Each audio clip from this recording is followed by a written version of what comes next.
Welcome back to On the Edge with me, Theo Chalmers, and my special guests, Angela Sherman and Simon Stone. Just before the break, we were reading out a text from Malcolm in Lincoln, who said, I'm going to read it again, your female guest talks constantly of money but little of love. Mm-hmm. I just wanted to come back to Malcolm because he's right. I can totally understand why he's saying that. That's the thing that I can fight with, I suppose. That's the thing I can claim for them.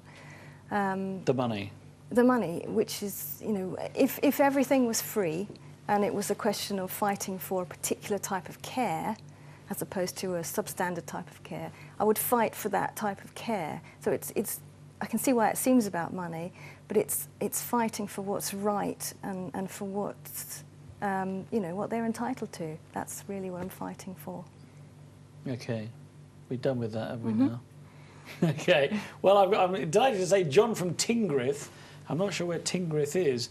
He says, well done, Angela, for handling that fool from Links. Well, John, that's your opinion. Obviously, I won't be the judge of that. Paul in Warrington said, priorities are profit, not health. The health system will always be corrupt. Unhealthy equals money equals profit. And another one here. This is a chap saying, I don't know who he's saying. Oh, Andy from Kincardineshire, which, of course, I believe is in Scotland. Remember John Harris, he was a guest on this programme, Free Man on the Land, John Harris, tpuc.org, well worth going there.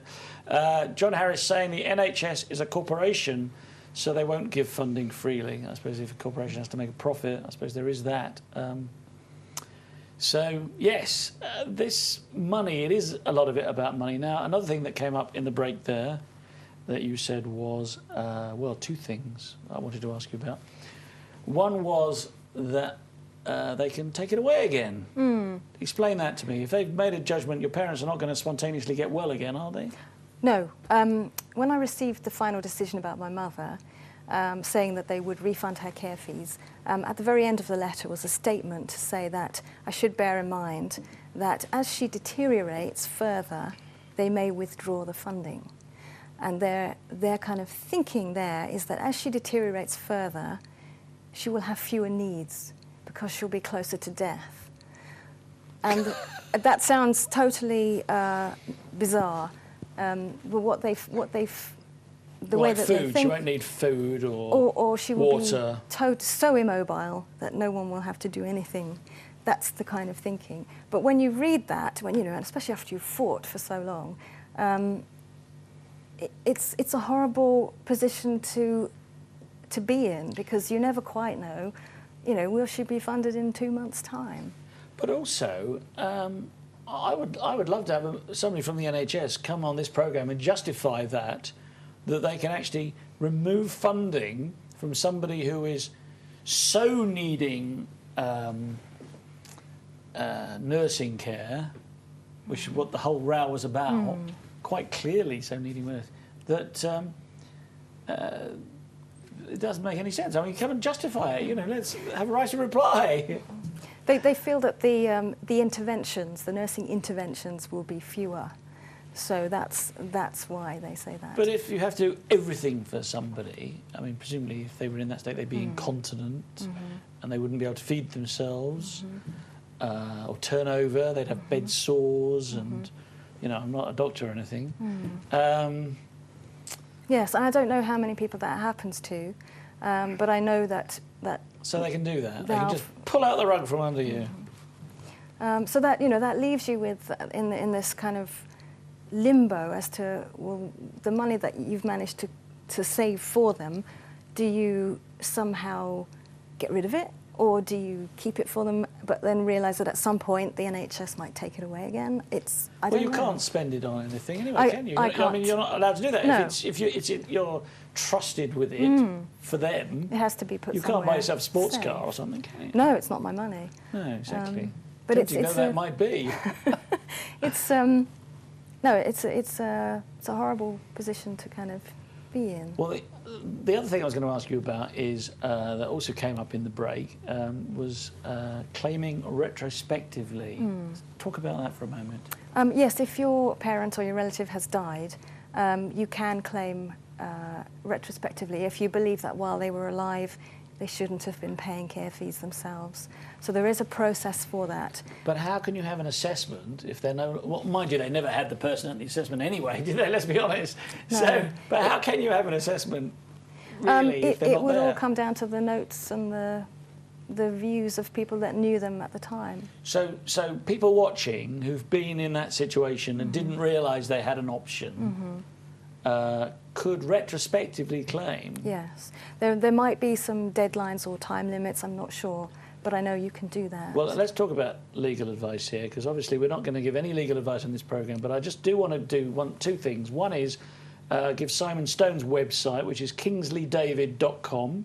That's K-I-N-G-S-L-E-Y, kingsleydavid.com. Yes. I give your website again, angelasherman.com. But you also mentioned a firm of lawyers in Cardiff. Yes. Hugh James. Hugh James. Yes. Is there hughjames.com or? Do you know? I think it's maybe .co.uk. But put Hugh James in, it'll come up. So the lady who's looking after cases there is a lady called Nicola Martin. Okay. And these are the ones that have got 700 current cases. 700 cases. So they probably know a bit about it, do they? Yes, very much so. They've had some high-profile cases. Are these class actions or separate cases? Some might be. I don't know the ins and outs of all the cases that they've got there, but they're the ones that I lined up to support us. When you went to court, which you didn't have to do in the end because they realised that you were serious. That's right. So I suppose one of the lessons would be get serious. Mm-hmm. And it's, I mean, after the event, it's kind of easier to talk about it than when you're in it. It's a horrible process. You need persistence, you need focus, but the other thing you need to do is look after yourself. Because it's very easy to sort of run yourself down fighting for other people, and it's really important to look after yourself. I'm just going to interject there, because the gentleman who said there was no love in this, I can vouch for what Angela's had to go through, because I've seen her go through it, and I can assure Malcolm that there has been a huge amount of love that's fueled and driven Angela to look after her parents in this way. And I suspect it's going to be exactly the same for the other viewers who are looking at this, where they've got parents or in-laws in this position. Yes, I can't imagine you'd really want to get into a fight like this unless there was, you know, a bigger motive than just cash. So, yes, well, thank you for being so noble and saying that, Simon. Brian at Maesteg again. Hello. Hi, Angela. I admire your guts and determination and your reluctance to point the finger. So, I don't know who you were supposed to have pointed the finger at, but I think you have pointed the finger a bit, haven't you? I mean, who are the baddies in all this? Well, it's the system. I mean, I'm not pointing the finger at any one person or place. It's the system that is totally flawed and allows people to slip through the net and be lost. Well, we did talk very briefly about Big Pharma just before the break there, and I know that Simon was quite conciliatory towards them, really. Well, less cynical than perhaps you. I don't have an opinion. Whatever I say in the breaks is private. But Angela, you have an opinion, I believe. I do. If we go back to cancer, for example. Yes.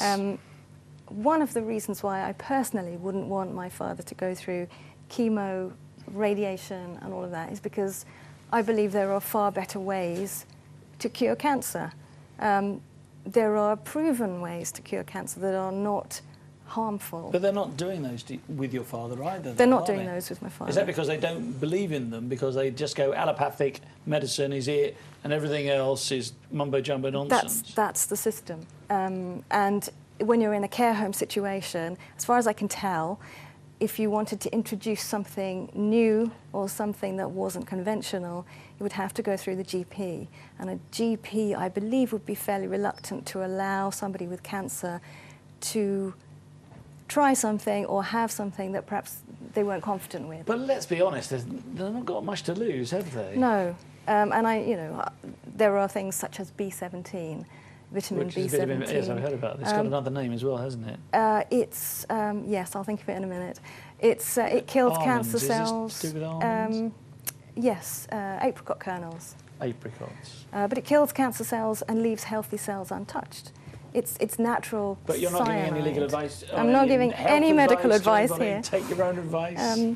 But there are so many cases where that has worked.